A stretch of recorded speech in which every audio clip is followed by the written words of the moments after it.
বডির মধ্যে নবীর সুন্নতের আমলটা লাগাও।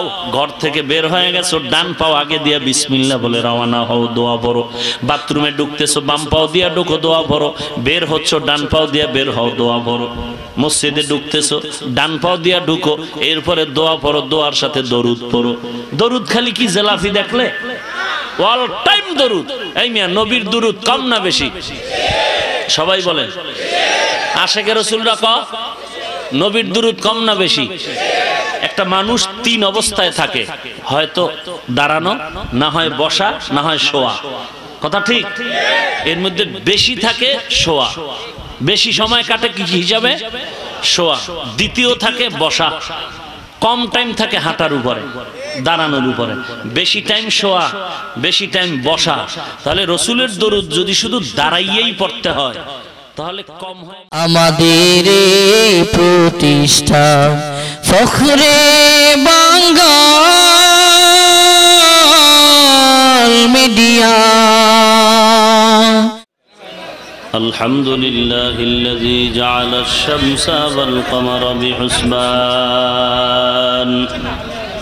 ওয়ান নাজমা ওয়াশ শাজারা ইয়াসজুদান وفضل زمانا على زمان كما فضل مكانا على مكان وإنسانا على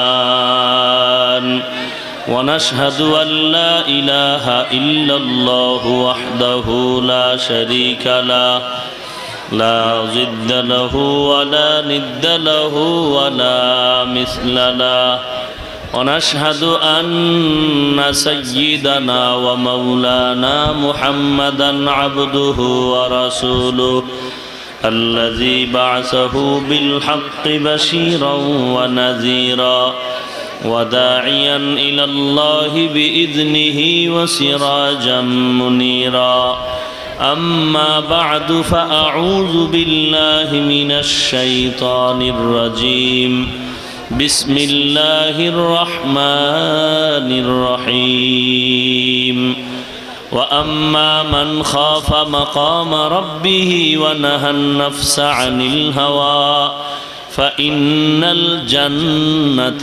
هي المأوى وقال النبي صلى الله عليه وآله وسلم ألا كلكم راع وكلكم مسؤول عن رعيته أو كما قال النبي عليه الصلاة والسلام صدق الله مولانا العظيم صدق رسوله النبي الأمي الكريم ونحن على ذلك من الشاهدين والشاكرين والحمد لله رب العالمين سبحانك لا علم لنا إلا ما علمتنا إنك أنت العليم الحكيم رب اشرح لي صدري ويسر لي أمري واحلل عقدة من لساني واحلل عقدة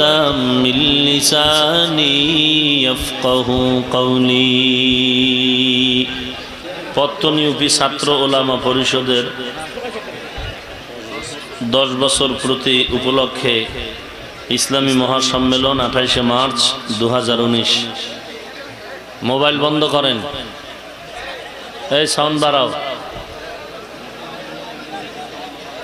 মহতী মাহফিলে উপস্থিত মোহতারাম সম্মানিত সভাপতি, প্রধান অতিথি, বিশেষ অতিথিবৃন্দ, মুআজ্জাজ মুকাররম জাতির মাথার মুকুট ওয়ারাসাতুল আম্বিয়া হযরত উলামায়ে কেরাম, দূর দূরান্ত থেকে আগত আল্লাহ পাকের আশিকিন, জাকিরিন, শাকিরিন, মুহিব্বিন, মুরব্বিয়ান এজাম, কলিজার টুকরা আমার সমবয়সী যুবক বন্ধুগণ, স্নেহের ছোট ভাই, পর্দার আড়ালে অবস্থানরত শ্রদ্ধেয়া সম্মানিতা মা ও বোনেরা। এই যুবক, ভালো হইতে বহু সময় লাগে, কপাল ফুটতে 1 সেকেন্ড লাগে না।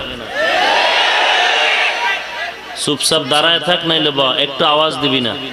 দোয়া নেওয়ার চেষ্টা কর, বড় দোয়া নিস না। কোনো কথা নাই, যে যেখানে যেভাবে আছে ওইভাবে থাক। আবারও আওয়াজ দেয়,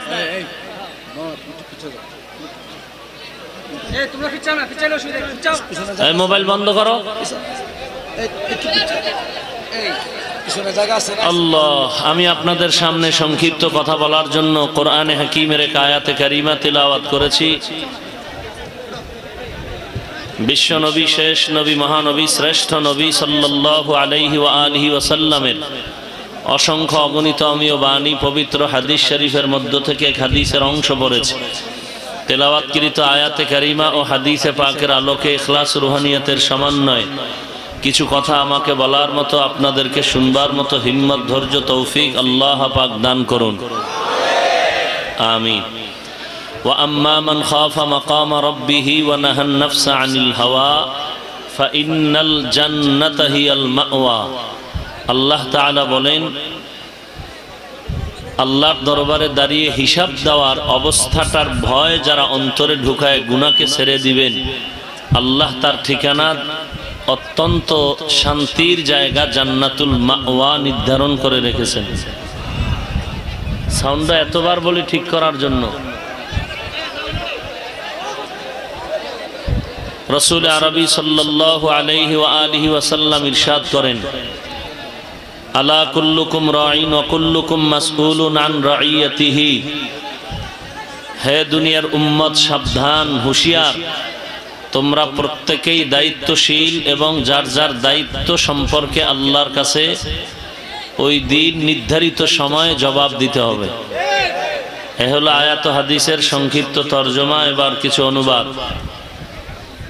একটি নির্দিষ্ট দিনকে উল্লেখ করে আল্লাহ পাক গোটা জাতিকে সতর্কবাণী উচ্চারণ করলেন, সাথে সুসংবাদ দিলেন। এক নাম্বার সতর্কবাণী হলো, নির্ধারিত একটি দিন আল্লাহর কাছে সকলের হাজিরা দিতে হবে, হিসাব দিতে হবে। ওই ভয় অন্তরে ঢুকাও। ঢুকানোর পরে দুই নাম্বার সতর্কবাণী, ওই ভয় ঢুকে গুনাহকে ছেড়ে দাও। যদি দিতে পারো, সুসংবাদ হলো তোমরা সব জান্নাতের মেহমান হয়ে যাবে। যেই দিনের আল্লাহ উল্লেখ করেছেন ওটা হলো বিচারের দিন, হাসরের ময়দান, কিয়ামতের দিন। যেদিন অত্যন্ত ভয়াবহ অবস্থায় কেউ কারো সহযোগিতার জন্য এগিয়ে আসবে না। যেই সূর্য আজ জমিন থেকে 9,30,00,000 মাইল উপরে, সেই সূর্য মাথার উপরে চলে আসবে, জমিন তামা হয়ে যাবে। ওই দিনের বিচারপতি একক আল্লাহ থাকবেন, আর কেউ বিচারের জন্য সামনে আগাতেও পারবে না। সবাই উলঙ্গ, নবীরা পর্যন্ত যারা গুনাহ মুক্ত, এরাও নাফসি নাফসি বলে কাঁদবেন। আল্লাহ বলেন, ওই দিন সকলকেই হিসাব দিতে হবে, কোনো পালাবার কোনো সুযোগ নাই। এই ভয়টা অন্তরে ঢুকাও, ঢুকাইয়া গুনাহ ছেড়ে দাও, তাহলেই তুমি জান্নাত পাবে। সহজ কথা। আল্লাহর নবী বলেন, প্রত্যেকটা মানুষ দায়িত্বশীল। নবী এই বয়ান করতেছেন, সাহাবায়ে কেরামদের মধ্য থেকে কেউ কেউ দাঁড়ায় বলতেছেন, কে কিভাবে কার দায়িত্বশীল। বলে কারো অধীনস্থ সন্তান, কারো পরিবার, কারো স্ত্রী। এইভাবে রসুল বুঝাইতেছেন। একজন দাঁড়ায় বলতেছেন, আমার মা বাপ, ভাই বোন, স্ত্রী কেউ নাই, আমি একাই, আমি কি কোনো দায়িত্বশীল? নবী বললেন, ওয়ালি জাসাদিকা আলাইকা হাক্কা, ওয়ালি নাফসিকা আলাইকা হাক্কা, ওয়ালি আহলিকা আলাইকা হাক্কা। তুমি তোমার বডির দায়িত্বশীল। হিসাব দিতে হবে তোমার বডি সম্পর্কে। আমি আল্লাহ হাত যেই ডিউটির জন্য দিলাম, সেই ডিউটি হাত করলো কিনা তোমাকে জবাব দিতে হবে। চোখ যেই ডিউটি করার জন্য নির্ধারণ করে দিলাম, চোখ তোমার সেই ডিউটি পালন করলো কিনা তোমাকে জবাব দিতে হবে। এই জন্য আমরা অনেকে মনে করি যে নামাজ পড়তেছি, রোজা রাখতেছি, মোটামুটি তসবিহ টানতেছি, জান্নাত পেয়ে যাব। না, বড় মুসিবত। একটা লোক ঈমানওয়ালা, আমলও করে, এরপরও জান্নাত পাবে না। তার আরো কিছু দায়িত্ব আছে যদি পালন না করে। যেমন আমার উপরে আমার দায়িত্ব, আমাকে জাহান্নাম থেকে বাঁচাতে হবে। এরপরের দায়িত্ব আমার পরিবার, আহাল। ইয়া আইয়ুহাল্লাযীনা আমানু কু আনফুসাকুম ওয়া আহলিকুম নারা। জাহান্নাম থেকে নিজেও বাঁচো, আহালকেও বাঁচাও। এখন অনেক হাজি সাহেব নামাজও পড়ে, ইমানও মোটামুটি ভালো, তসবিও টানে, ছেলে নামাজ পড়ে না, মেয়ে পর্দা করে না, স্ত্রী সঠিক রসুলের তরিকা মেনে চলে না। হাসরের ময়দানে স্ত্রীর এই অন্যায়ের কারণে স্বামী হিসাবে আসামির কাঠগড়ায় দাঁড়াতে হবে। সন্তানের অন্যায়ের কারণে মা বাবাকে আল্লাহর আদালতে আসামির কাঠগড়ায় দাঁড়াতে হবে। আল্লাহ পাক সূরা আহজাবের ৬৭ নম্বর আয়াতে বলেন, হাসরের দিন সন্তান পিতামাতার বিরুদ্ধে মামলা করবে। রব্বানা ইন্না আতা'না সাদাতানা ওয়া কুবারানা ফাআদাল্লুনাস সাবিলা। আল্লাহ বলবেন তুমি অন্যায় করছো কেন? বলবে আমি করি না, সব দোষ মা বাবার। মা বাপ আমাকে দিনের পথে দাওয়াত দেয় নাই, বুঝায় নাই। বাবায় ওয়াজে গেছে আমাকে ডাকে নাই, জুমার নামাজ পড়েছে আমাকে বলে নাই, বরং আমি সুদের ব্যবসা চিনতাম না, জানতাম না, বাবায় চিনায় দিয়েছে। তাহলে কি বুঝলেন? নিজে নিজে ঈমান আমল মোটামুটি করার পরেও কি জান্নাত পাওয়া সহজ? আরে ভাই, সব দায়িত্ব পালন করার পরেও তো ভয়। যারা জান্নাতের ওপেন টিকিট পেলেন এই জমিনের মধ্যে ১০ জন সাহাবা, এরাও তো মৃত্যু পর্যন্ত কাঁদলেন, অথচ তাদের ঈমান আমল তাকওয়া কোনোটাই বিন্দু থেকে বিন্দু ঘাটতি ছিল না। এরপর আবু বকর কাঁদতেছেন, ওমর কাঁদতেছেন, হযরত আলী ওসমান কাঁদতেছেন। ওমরে ফারুক রাদিয়াল্লাহু তাআলা আনহু কান্না করে গালের মধ্যে দাগ বসায় দিলেন, আর বলতেছেন আমার ভয় লাগে, আল্লাহ যদি বলেন সব মানুষ জান্নাতে যাবে, একজন ব্যক্তি জাহান্নামে যাবে, আমি ভয় পাই সেই জাহান্নামী ব্যক্তিটা আমি ওমর হয়ে যাই নাকি। ওয়া আম্মা মান খাফা মাকাম রাব্বিহি ওয়া নাহান নাফসা আনিল হাওয়া ফাইন্নাল জান্নাতা হিয়াল মাওয়া। हर के दारात खौफे हक दर दिल मदम जन्नतुल मअवा देहद उरा मकाम जुज़्ब हक चीज़े मखाज इंसुजा फजले उआ मस्ते दर जुमला जहा। আল্লাহর হাসরের দিন যেদিন বিচার করা হবে, সব বান্দা হাজির হয়ে যাবে উলঙ্গ, এক বিন্দু কেউ পিছনে যাওয়ার কোনো সুযোগ নাই। ওই দিন আল্লাহর দরবারে হিসাব দেওয়ার ভয় অন্তরে ঢুকায়া যারা গুনাহ ছাড়বে তাদের ঠিকানা হলো জান্নাতুল মাওয়া। কি বুঝলাম? যারা গুনাহ করবে এরা জান্নাতে যাবে। এইদিকে তাকান, কথা বলেন, জান্নাতে কারা যাবে? গুনাহগার। কারা যাবে? যারা আল্লাহর কাছে হিসাব দেওয়ার ভয় করিয়া গুনাহ ছাড়বে তারাই কি জান্নাতি। সোজা হিসাব, পেস পেস নাই। আপনি কি জান্নাতের পথে আছেন না জাহান্নামের পথে আছেন? কোন হুজুরের ফতোয়ার দরকার নাই, আপনি নিজে কাগজ কলম নিয়ে টোটাল রেজাল্টটা বের করে দেখুন। আল্লাহ বললেন যারা আল্লাহর দরবারে দাঁড়িয়ে হিসাব দেওয়ার ভয়ে গুনাহ ছেড়ে দিবে তারা জান্নাতি। অন্য আয়াতে আল্লাহ বলেন জান্নাতি কারা, জাহান্নামী কারা? ইন্নাল আবরার লাফি নাঈম ওয়া ইন্নাল ফুজ্জার লাফি জাহিম। নেক আমল ওয়ালা জান্নাতি, গুনাহ যারা করবে তারা জাহান্নামী। এটা কোরআনের স্পষ্ট ঘোষণা। জান্নাতি কারা? যারা গুনাহগার না নেককার? জাহান্নামী কারা? গুনাহগার। এখন আপনি কাগজ কলমে হিসাব মিলায় দেখেন, আপনি নেক আমল করেন না গুনাহ করেন, একটু চিন্তা করে দেখেন, হিসাবটা সহজে মিলে যাবে। নামাজ না পড়া সওয়াব, কি কথা বলেন না কেন? গালাগালি করা সওয়াব, টুপি মাথায় না দেওয়া সওয়াব, বৈশাখী ল্যাংটা মেলার নাচ গান দেখা সওয়াব, গান বাজনা শোনা সওয়াব, নারীদের নাচ দেখা সওয়াব, কারো হক নষ্ট করা সওয়াব, কাউকে গালাগালি করা সওয়াব, কারো গীবত শেকায়েত পেছনে দোষ বলা সওয়াব। কি এগুলো? গুনাহ। তো যে গুনাহ করবে সে জান্নাতি না জাহান্নামী? এবার আপনি হিসাব মিলান, আপনার মাথায় টুপি আছে কিনা, নবীর তরিকায় দাড়ি রাখছেন কিনা, পর্দা করেন কিনা, হালাল উপার্জন করেন কিনা, কারো হক নষ্ট করেন কিনা, কাউকে গালাগালি করেন কিনা, কারো গীবত পেছনে বলেন কিনা, কারো সুদের টাকায় ব্যবসা বাণিজ্য করেন কিনা। যদি আপনার দিল সব হিসাব দেখেন ঠিক আছে, হ্যাঁ লাইন পুরোটাই ক্লিয়ার, সুদও চলতেছে, নামাজও চলতেছে, মিথ্যাও চলতেছে, গালাগালিও চলতেছে, এত টাটকা গুনাহ কইরা যদি আপনি বলেন আমি রসুলের আশিক সুন্নি, তাহলে আপনাকে 13 বার বলতে হবে আপনি টাটকা বাটপার। আপনার মতো বাটপার যদি জান্নাতে যায় আমগো উপায় কি? আপনার মতো সুদখোর ভণ্ড যদি খোদায় জান্নাতে দেয় তাহলে তাহাজ্জুদওয়ালাদের উপায় কি? বেনামাজিরে আল্লাহ জান্নাত দিলেন, নামাজিদের উপায় কি? জান্নাত খুব সহজ, এত সহজ। সারা দিন রাত বিড়ি টানবেন, গাঞ্জা খাইবেন আর আল্লাহওয়ালাদের গালি দিবেন, আর 1000 দানার তসবিহ টানবেন সাল্লাল্লাহু ফিরা। জান্নাত কি মামার বাড়ির হালুয়া? বড় কঠিন ব্যাপার। হিসাব নিজেই মিলান, কোন হুজুরের ফতুয়া নেওয়ার দরকার নাই। গুনাহ করলেই জাহান্নামী, নেক আমল করলে জান্নাতি।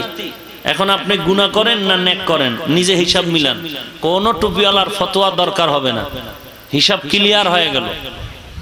এখন আল্লাহ পাক রাস্তা একটা খোলা রাখছেন, তুই পাহাড় পরিমাণও যদি গুনাহ করো, হিসাব দেওয়ার ভয়ে যদি গুনাহ ছেড়ে দাও, তওবা করো, আমি তোর নামটা জাহান্নাম থেকে কেটে জান্নাতে লিখে দেব।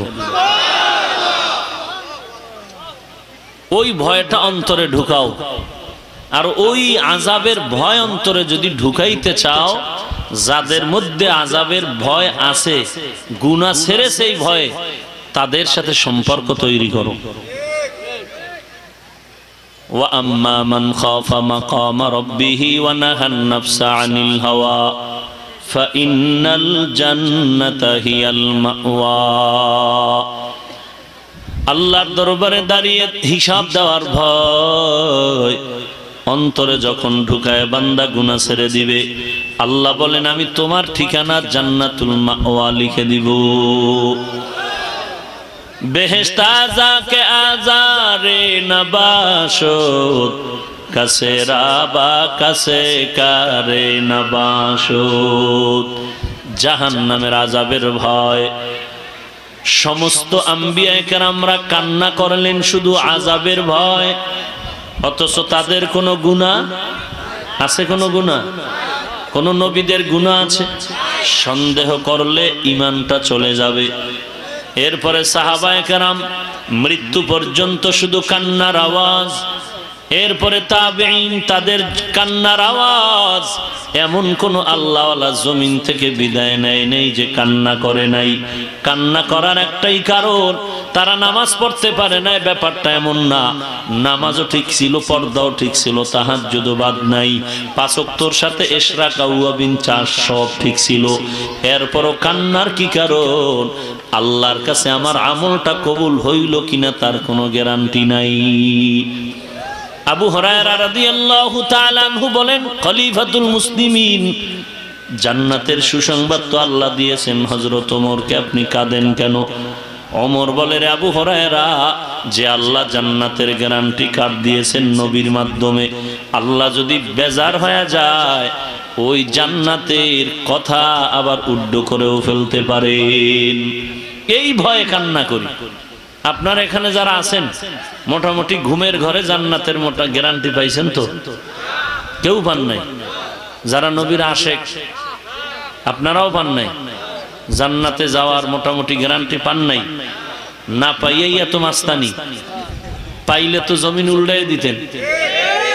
না পাইয়াই মাস্তানি, তাবলিগওয়ালারা কাফের। জান্নাতের গ্যারান্টি না পাইয়াই চরমনাই কাফের। জান্নাতের গ্যারান্টি না পাইয়াই দেওবন্দিরা কাফের। কাফেরের অর্থ কি জানেন? খুব সাবধান। আচ্ছা, তাবলিগ কাফের কেন? ওখানে গেলেই মানুষ গাঞ্জা খায়। হ্যাঁ, চরমনাই কাফের কেন? ওখানে গেলেই মানুষ বেপরদায় চলে। দেওবন্দির কাফের কেন? ওখানে লেখাপড়া করলেই মানুষের জবাই করে। মদ পান করে, হ্যাঁ, তাহলে গালাগালির কি আছে?